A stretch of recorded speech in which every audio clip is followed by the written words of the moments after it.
Get your money, don't care who judge. Stay out the way, surround yourself with nothing but love. Stay out the way, if you a gangster, killer or thug. Stay out the way, put your faith in the man above. Stay out the way, chill with your family, siblings and blood. Stay out the way, kick it with your girl, forget hit in the club. Stay out the way, mind on your money, ain't no switching it up. Stay out the way, stand out the way, what you thought that it was. Stay out the way.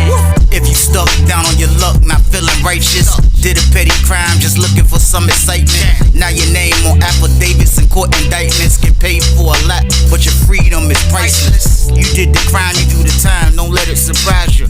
Real stories from the heart, just to open your eyes up. Yo, what's good, y'all? What's the word? What's going on? How everybody doing out there? Y'all already know what it is. We back again, and it's time for the Tuesday banger. It's time for the Tuesday banger, y'all. That's a lock. It's time for the Tuesday banger, and I got one. I keep a banger at all times. But like I always tell y'all before I start my videos off, I have no problem delivering this content to everybody that's out there working hard, working a 9 to 5. Everybody that's out there with their own business, getting to that bag the legit way. I make sure y'all got something to watch in the morning times, and I promise y'all there's no problem on my end. I also have no problem making sure I'm warning y'all and telling y'all about how dangerous prison is. I only ask for one thing in the process, and that's for y'all to just stay out the way.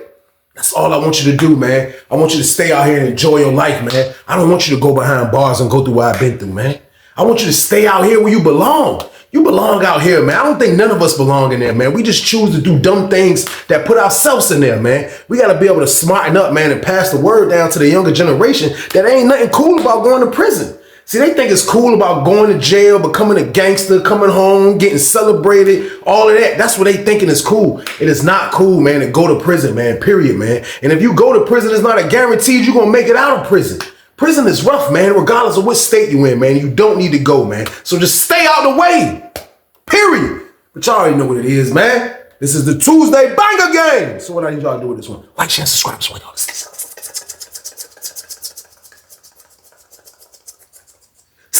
Let's go.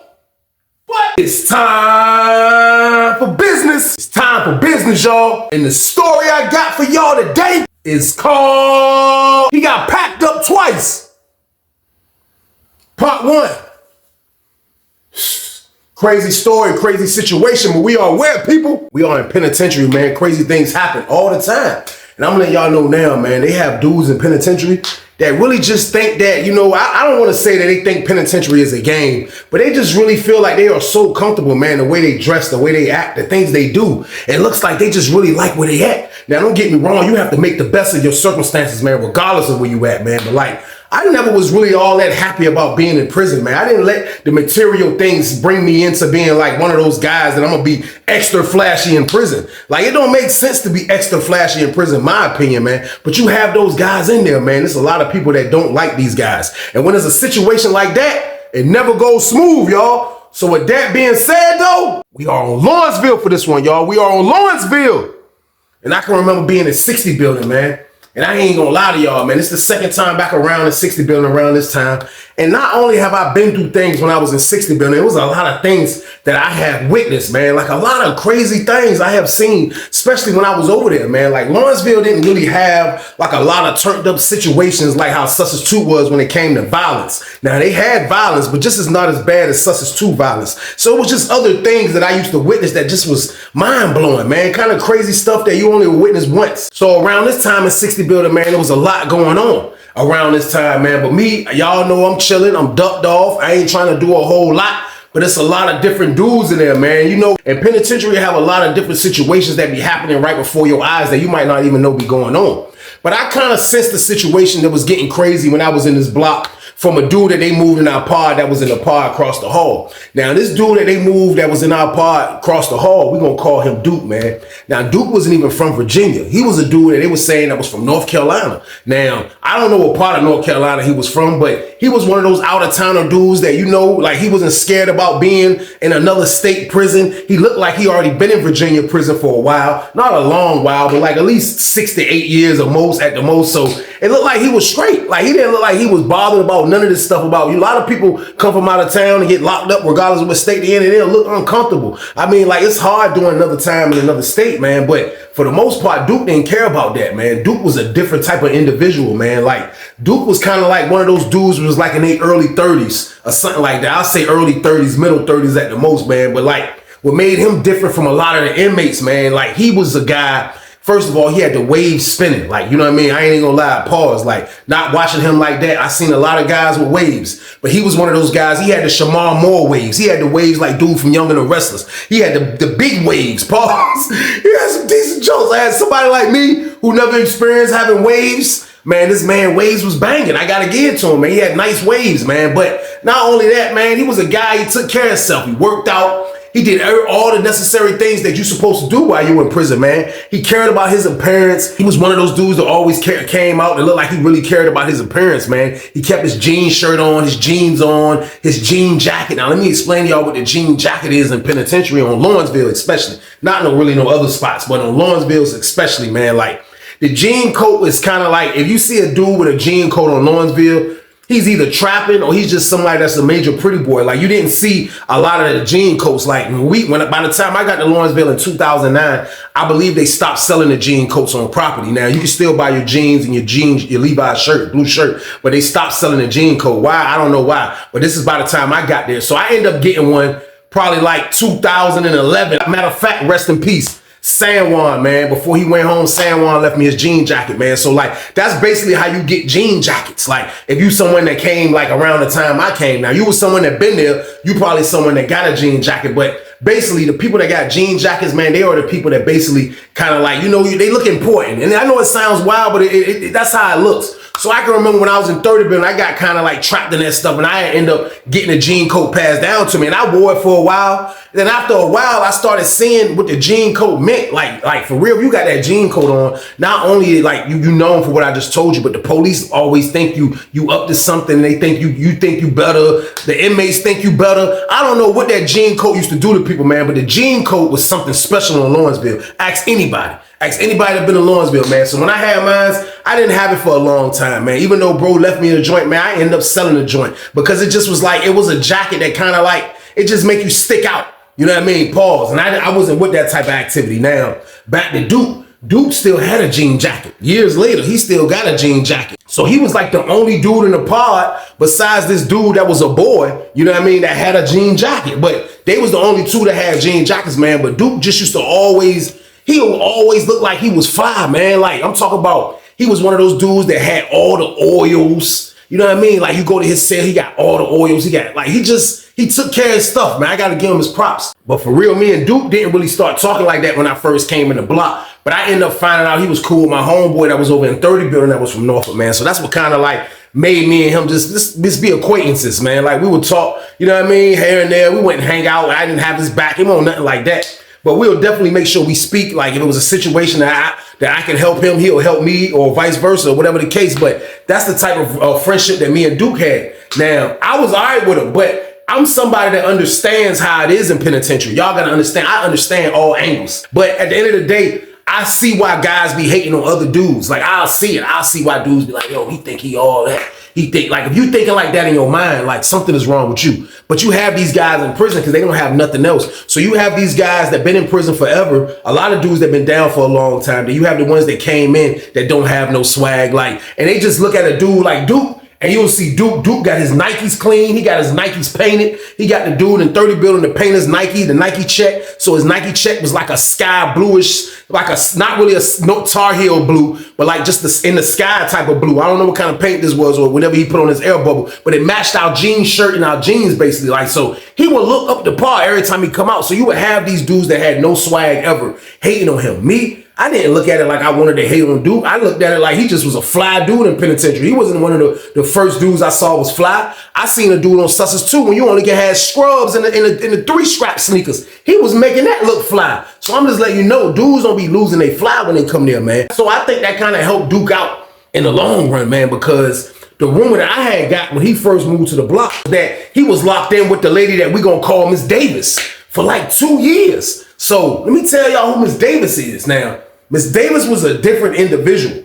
She was one of the CEOs that when I met her when I came back. She wasn't there when I went to 60 building in the beginning when I was in San Francisco. But when I came back, That's when I seen her now. Miss Davis was somebody like late 30s. You know what I mean? Extra cool, don't bother you, ain't gonna say nothing. She's in the booth. Sometimes she's in the floor. But at the end of the day, she's super cool. She was a permanent floor officer and booth officer over in 60 building. So everybody knew her. You know what I mean? Miss Davis was an all right lady. Everybody knew who she was. Now, I had been seeing, I had seen Duke before he moved in our apartment. I used to see him out in the hallway. He got her in the headlock. I'll see him standing in front of the building. He got her in the headlock. I'll see him standing outside while she in front of the building. He got her in the headlock. I'll see him in the pod. He got her in the headlock. So the rumor came back that I was him. You know what I mean? Like, you will see situations like that. They be like, yo, that's old boy girl. I already had it understood that was Duke girl. So when she come in the block, me and her were just cool. Like, just because she was this girl, that don't mean nothing. But like, I wouldn't try to holler at her or nothing. She just was a cool lady. But you had so many other dudes in there that liked this lady. You know what I mean? Like, everybody had liked this lady, man. Like, she just make you want to like her. Like, just off her aura of how she act and how she don't bother you. She talk to you, everything. She was just one of, like, Lawrenceville was full of ladies like that. But she was one of the ones in the building. Now, Duke wasn't one of those dudes that really, like, care about people watching him or nothing like that. Because every day Miss Davis work, I guarantee you see Duke downstairs like he's spitting game, y'all. So, boom. Duke can have her right there like the brick wall in front of everybody. Now, you got dudes that semi trying to be the #1 stunner. Now, Lawrenceville trying to be the #1 stunner, that joint is not gangster. But you don't get me wrong, you still have people to do it. It's penitentiary. But it's not designed like Sussex for you to do it. But she'll post up on that brick wall. You had a few old heads that slept like on them first sales right there. And that's like a face shot for somebody that's going to be that gangster enough to be on their door. Being the #1 stunner. Like right there in front of everybody. But Duke didn't care about that because, like I say, everybody was already figuring it was him. Now, I'll say out of a lot of people in the pod, it was like 3 dudes that I really knew didn't like him. They really like hated his guts. Now, Duke had a job too. We're going to get back to that in a minute. But the dudes that hate his guts, coming in at #1, we're going to call him Fred. I'm not going to say where Fred was from, man, but Fred wasn't from Richmond. He was from Tidewater. I'll say that. He was a Tidewater dude. But he didn't like Duke for a lot of reasons. For one, both of them played basketball. Duke work out, played basketball. He was an all-around prisoner. Like, I ain't gonna lie to y'all, man. Like, for the women look at him like, oh, he work out, he do this, he keep his stuff together, he look fly. Like, that used to get him in the door with these women. You know what I mean? So, like, the dude Fred, he used to play ball. But he didn't like Duke. They both was kind of like slightly tall dudes. He didn't really like Duke. You know what I mean? He felt like Duke was always in the way. He felt like you could never get a word in with nobody because Duke was in the way. And not only did Duke used to have Miss Davis, like if another woman come in, especially a new woman, he would make his presence felt with them. Like he was just a different individual, man. But at the end of the day, I never was the one being the hater, y'all. So boom. Now, Fred used to get angry about a lot of stuff. They'll bring their attention back from the gym when they go play basketball. After they come back, they'll have a who can get flyer contest. Even though Fred know he wasn't messing with Duke, at the end of the day, they'll both come out after they come back from the gym.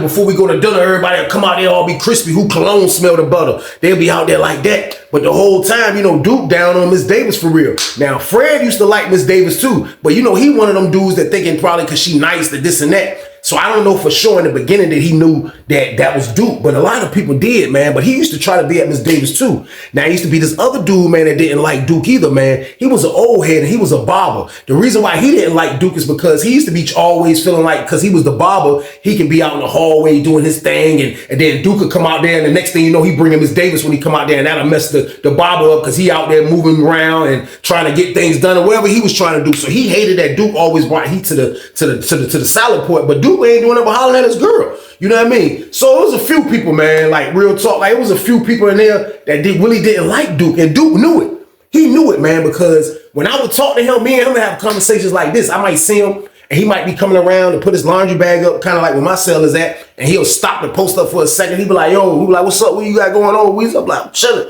He be like, man, yeah, man. He was like, I gotta get ready to rumble these haters, man. You know what I mean? He was like, that's why I do what I do. He said, look, yeah, that's why he used to always look at his clothes. That was his favorite thing. He was like, yeah, that's what I do, They be hating on me, Weezy. Yeah, let them keep hating, though. They ain't keep hating. So, I'm pinning the plate, and I'm seeing, bro got Miss Davis, but like, me and him ain't at the point where I can feel like I can holler at him and see if we can try to make a play. In 60 building, I really wasn't trying to make a play, but still, though, me and him wasn't at that level where I can feel like I can holler at him, but I know for a fact he was plugged. But bro never had the la-la. He never messed with the la-la or nothing. He didn't mess with the la-la. He didn't mess with the tobacco game. He didn't mess with nothing. Only thing I would see, bro, is have the cologne. You know what I mean? I don't even know he was selling that. So I was like, me and him probably in a different league. I ain't gonna step on bro feet. So everything ain't meant for everybody. So I never brought that situation to him, man. But he used to know that people used to always be hating on him, man. I guarantee you that, man. So I can remember one time him and Fred slightly got into it. She post up. So when she post up, she just standing there. You know what I mean? She's standing there. And next thing you know, you see Fred come back in through the door. So Fred didn't go out. So Fred just came and just stood on the side like this, put his arm on the joint. And he was just shooting right there. And he just talking to her like. So after about 30 minutes, they do a gate break. You see gate break coming back, which don't be a lot of people all the time. When you looked up, you seen Duke come back in through the door. Duke came back in through the door. He was like, Duke used to have a cool walk too. He was like, he seen Miss Davis. He just shot up the steps to the cell. He was like, hey, open my door up. He slept on the top tier, like on the back wall part. She gonna pop his door, boom. He go in his joint. He come back out with his shower stuff. He come down the steps fast, no shirt game. He came, he popped the top on the CO and Fred. He come down the steps, no shirt game. He got the towel on. He was like, he got by the shower. He was like, it's like he was procrastinating. He was like, he just dropped down and started doing some push-ups. He was like, but he watching them the whole time. He like, Fred back to him. Fred don't even see him. He like, Miss Davis standing there like, she's trying to keep her composure. You know, she gonna be Miss Nice Woman all the time. So she's sitting there keeping her composure, but I know she see bro, he's snapping out doing the push-ups with no shirt on. So Fred finally looked back. Fred was like, man, come on, man. Come on, man. Is that necessary, man? He get up. He was like, Duke said, what you talking about? He was like, man, come on, man. She's like, you gotta do push-ups to get somebody attention, man. Duke was like, man, look, man, you ain't, look, leave me alone, man. What you worried about what I'm doing, man? Why you watching me? Fred was like, you watching me. You watching me. So they kind of like from a distance, like, yeah, you watching me. They was on each other, kind of like looking at each other. And then Duke was like, I guess when Fred back was turned, because I couldn't see all three people at once. But I'm pretty sure that Miss Davis probably was like, she probably gave him the look, like, you know what I mean? So Duke was like, you know what? You got that. You got it, man. Y'all haters, man. That's all niggas is. So he get in the shower and it's like, y'all haters, man. That's all dudes be doing is just hating for no reason.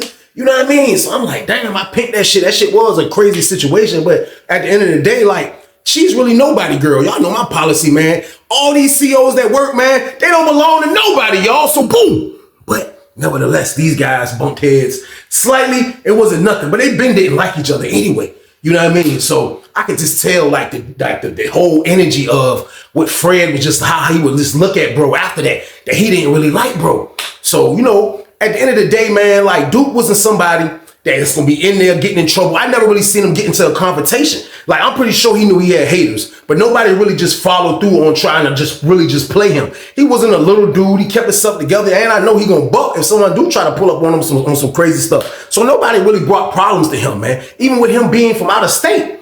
But at the end of the day, man, like, when you staying out of trouble in Lawrenceville, like, sometimes you gotta check on your levels and all of that. You gotta make sure you on point, because, like, if you staying out of trouble, that could be a good thing. Like, a lot of dudes be like, yo, like, I ain't caught no charges, man. So when I go for my interview, I'm just gonna tell the counselor, keep me here. You know what I mean? Like, and it be like that. They'll just do it. Like, okay, you want to stay here? And that's just how it be. That's how it's supposed to go majority of the time. But a lot of people, like, sometimes after you do that, continuous time, after you do that just a lot of times, back to back, keep telling them, it's up to them if they want to be like, nah, look, I think it's best for you to go ahead and experience a level 2, because you've been on this level 3 for a while, which is okay, but I think it'll be good for your programming, because you might have to go. Some people be having different programming and situations to take care of before they go home. That's a part of their treatment plan. You know what I mean? So I don't know if this was a part of his treatment plan, but all I know is, man, like, I come back in from breakfast, man, one day, and I'm walking, and the pod just was quiet, and I looked over and I seen Fred and them. Fred and them was standing over by his cell, kind of like under the steps, him and his homeboys, and they were kind of like smirking and giggling. And I walked in, I'm like, and I'm just a vet at penitentiary type stuff. I ain't even gonna lie to y'all, like, everything that be going on, I promise y'all, I be catching the vibes immediately. So when I come back in from breakfast, the lights are still dim in the pod. Like, so I come back in, I'm about to get ready to go up the steps, and I spot Fred and them off the rip right over there, behind the steps. They over there like, yeah, I hear some snickering and all that. I got up the steps, I'm like, going up the steps. I Get to the corner. I see dude from Newport News asleep right there. He see me like, he said, guess who they say pack up? I was like, who? He said, dude. I said, what? I said, man, he said, that's my word. He said, the lady just called him on the intercom on the loudspeaker and told him pack up. I said, where he at? He said, he dipped out. So now I rewind the tape back, game. As we was coming up, like y'all know, we go to Chow Hall from 60 building, we go the short way.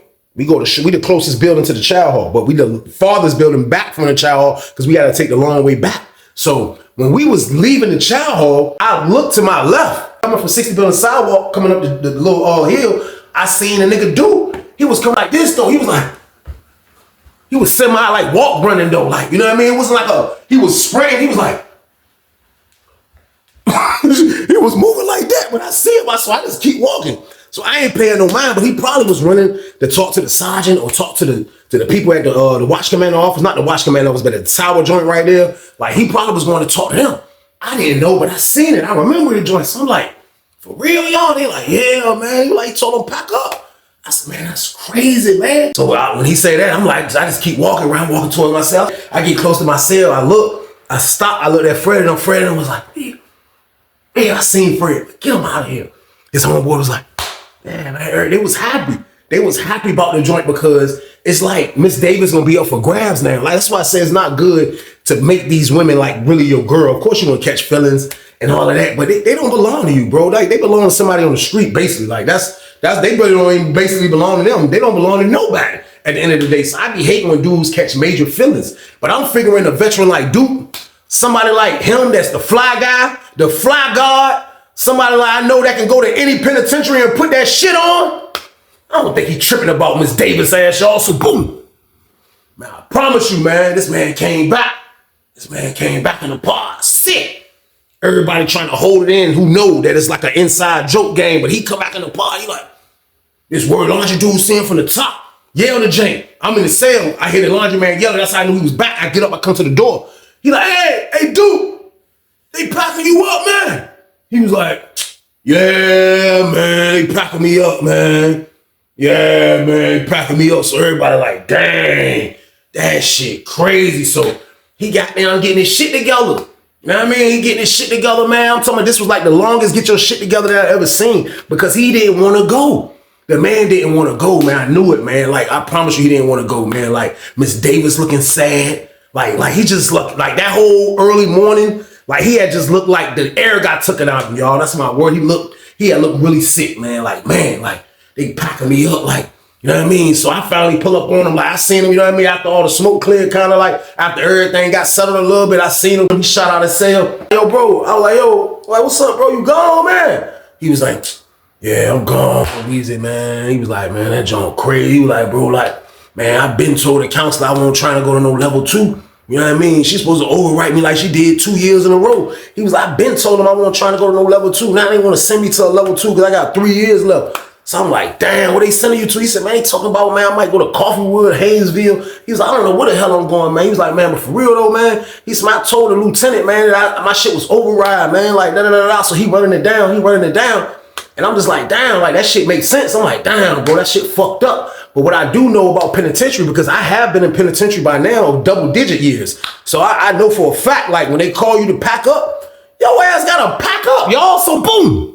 There ain't no getting out of that shit. I promise you, there ain't no getting out of that shit. Unless you are David Bland. That's how you get out that shit, man. You gotta be a magician, you hear me? So goddamn, he running all this down. I'm hearing him, you know what I mean? Miss Davis looking sick, but I'm just like still though, like damn, this shit, this shit crazy, you know what I mean? Like this shit wild though, but nevertheless, you gotta pack up when them people tell you pack up. So the man packed this shit and everything. Word, nigga packed this shit up. He got down, got his homeboy, another nigga he be talking to, nigga walked him down the property. Took his shit to property and everything. He come back with the Bobos on and everything. That's when you know you gone. When you come back, your Nikes and all that shit packed up. Bro, come back with the Bobo game, man. The tongue was hanging down like Timberlands, man. He come back with that. So he come back, man. He's spending his last moments with Miss Davis. You know what I mean? Talking to Miss Davis, talking to her about different things, and she asking him about different things, and you can see the sickness in her face. You know what I mean? She is sick, but they having a major conversation. So we go to lunch. So we come out and go to lunch. Everything was normal. He didn't look like, you know what I mean? Like I say, he looked like a nigga that can bounce back from being able to pack up. But when we was going to lunch, I looked up And I seen him talking to the white shirt nigga, you know what I mean? Talking to the white shirt dude. He was hollering at him, you know what I mean? So I stayed back to catch 80 building. So by the time I came back to the building, he was in the office talking to the counselor, you know what I mean? And I looked again, because it's a door, like it's 2 doors to the counselor joint. So when I come in, when you come in from the main front door of Lawrenceville buildings, I walk in, the first counselor door is right there. I look, through my quick parental, I look, I see bro, his back turned to me though. The counselor sitting in the chair, he talking to me. But the office is a little long, so it's another door right beside that, just a little bit more up. So I walk, when I get to that door, I looked again at my parental, and I looked, and I seen Miss Davis sitting in the chair like, she was scratching her wig. She was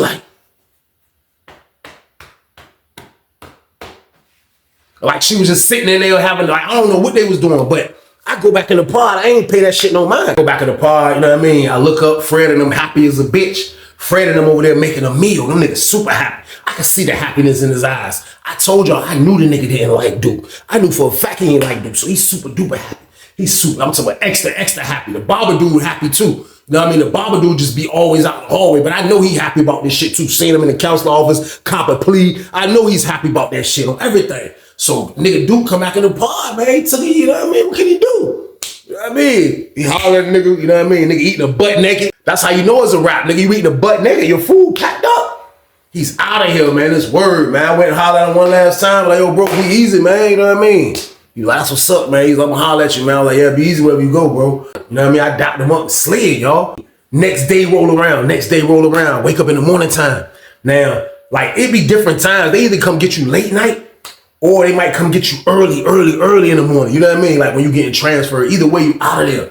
But they did something different with me as well. Like, but I didn't see this until 2015. You know what I mean? Like, I didn't see them do this until then. But when I had to get packed up to go to Greensville, I'm thinking I'm leaving early in the morning, like I'm telling y'all, but they didn't come get me until like after damn near done. Word, I thought I was mad about leaving. I thought I was gonna stay. But goddamn, they still came and got my ass when we woke up.